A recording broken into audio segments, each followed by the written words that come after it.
It is time.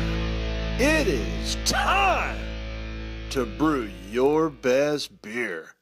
Alright, SJPORR beers are popping up all over the world. People want to crack them open and start tasting them and start rating them. Boy, have I got the application for you.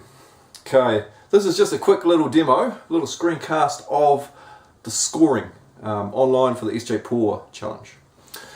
So this will allow everybody around the world to quickly get their scores done into one central location so that we can announce the winners. So I just want to step you through the system. Now, this system I'm going to show you is a test system, so there's no real live data on there, so don't worry about seeing numbers that you go, oh, hang on, is that my score? Don't worry about it, it's just copies of other data and bits and pieces. But yeah, let's crack into it. Alrighty, here we are on the website. I've logged myself in. This is my test account on my test server, just so I can have a little play. So, we have a couple of things up the top here. So we have Rate Beers and My Beer. Don't worry too much about the My Beer one at the moment, because the My Beer one is only going to start getting populated once people actually vote for your beer. Now, just something to think about. When somebody votes for your beer, they don't see the total score. So they don't know what other people have voted for beforehand. So there's no influences there. If they see that it's 40 out of 50, they're not going to go, oh, I should mark it 40 out of 50 as well. And then when you see the score, you don't get to see the scores of other people's beers. You can only see your beer and other people's beers once everybody's voted on them. Okay, so it just makes it sort of fair. You can look for yourself and see what's happening with your beers.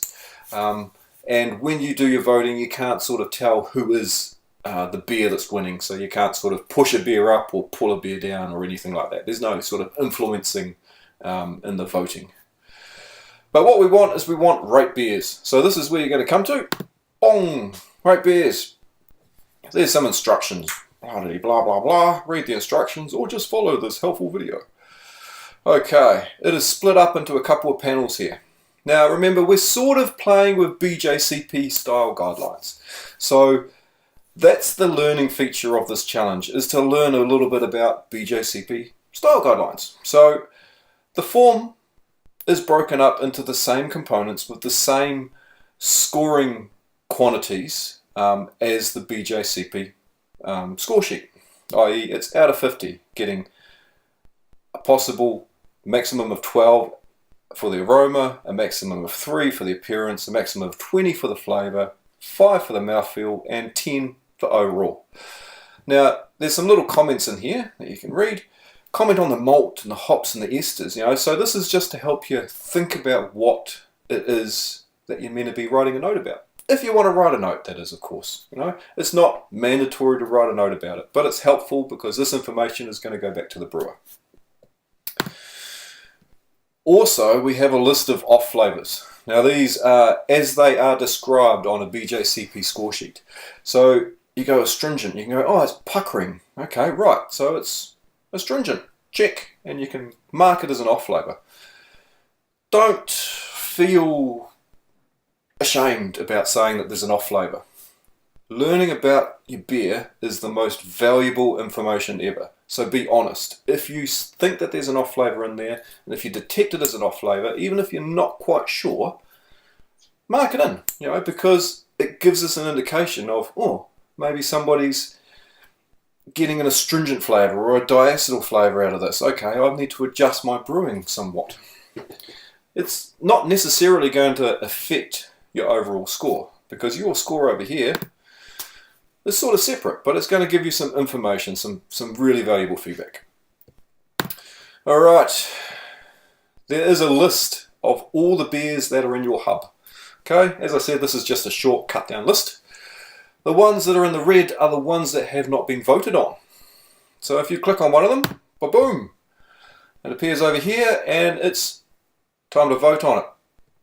Now, if you had a beer that never turned up in your package for some reason, it was a beer that you opted out of getting, or it was a beer that you weren't going to be getting, you can say, right here, did not receive. Okay? That marks it as a beer that you did not get, so the scoring doesn't count because you're not scoring on it. And it gives us some feedback about who got what beers and what did they score. Likewise, if you got a beer and it was damaged when you got it, if the bottle was broken in your package or something like that, damaged bottle, bang. So now we know how many bottles were damaged in transit. So this is sort of valuable information that we can use to get a gauge on who got what and how the bottles were received. But if you are voting for the beer, you just leave it as received. I've got the beer. So let's pick another one. Let's pick one that's got some details on it. Boom! There we go. This beer here has got a BJCP style assigned to it. 13A, the dry stout style. So because the brewer has selected a style, we're showing the BJCP guideline styles up above it. So it gives you a little bit of an indication of, oh, this is what it's meant to taste like and this is what the appearance is meant to be like. Sort of something to help you learn about what the style is all about. So you can read this information as you're doing the appearance. Jet black to deep brown with garnet highlights in the colour. You can come down here for the appearance and go, did not see any garnet. There we go, as an example. But just be honest. Don't take this stuff as gospel, okay? This is the BJCP style guidelines. Some of the beers fall out of the guidelines. Some of the beers that people are putting in, they may think that it's a dry stout, but it's not. But the beer might be perfectly fine. So don't worry too much if it doesn't gel exactly with the BJCP guidelines. What we want to do with these guidelines is just give you something that you can learn from. Well, if you want to chat with little Asian people, you can click on this thing down here. Interesting. Right. Anyway, so as you score, so let's go through and score this. Let's just give it some random scores. 10. Smell, great. Appearance, 2. Didn't see any garnet. Flavour, 14. Tasted like mum's cooking. Scroll down. Mouthfeel, let's give it a 5 out of 5. Overall, 4. And save. Alrighty, we have saved this. Now we have 24 hours. You as a brewer, you have 24 hours to come back and change those things. If you sort of sleep on it and you go, actually that beer was pretty damn good, you can come back and you have the chance to change it. So there it is. It has now been highlighted with your total score that you've given it. When it's finalized, i.e. after 24 hours, it's going to say finalized on it. When you click on it, it's going to stop you from changing the content. Okay, so that score is locked in. You've rated that beer and it is locked in for good. At this stage is when the brewer, whoever this brewer is, can actually see this score when they click on my beer. If we just click on it right now, there we go. I'm actually not that brewer, so I haven't got any beers that I can see at the moment. But if I was that brewer, I would see that score in a list down here. And I'd be able to see what the score was and when it was scored. And when I click on the list, when I click on it in the list, it's going to populate the form and I can read the notes and see what the score is.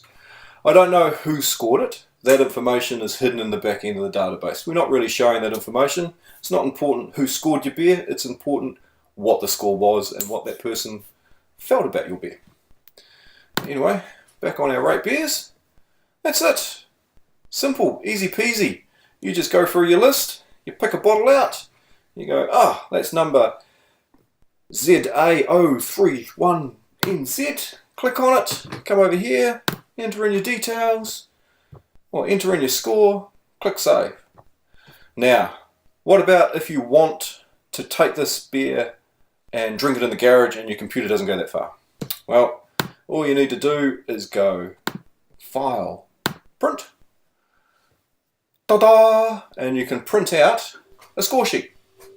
Write down all your details, put your little X mark in your off flavour, write your comments, write your score, and then come back later on and enter those details in.